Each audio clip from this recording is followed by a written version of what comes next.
How to link device on Singapore Airlines. Hello guys, welcome to another tutorial. In this tutorial, I will show you how you can link your personal electronic device on your Singapore Airlines account. So the first step that you should do is to download the Singapore Airline mobile application.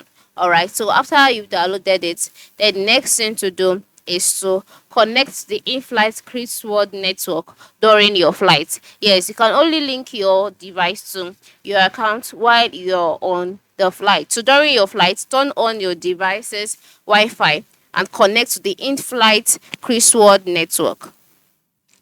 So after connecting, you can now go ahead to open up the Singapore Airlines mobile application and navigate to the crossword section.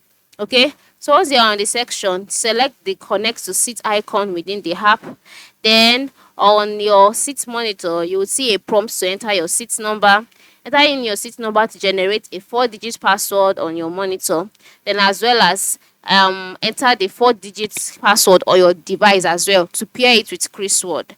So that is your monitor and your crossword would be connected together. And so once they are linked together, you can always stay updated on your flight information. You can browse content offerings and create a personal playlist. And then you can control crossword content remotely from your device. But this is how it works. This is how you can link your device on Singapore Airlines. Just follow the procedures that I have listed out and you are good to go. Thanks for watching and have a safe trip.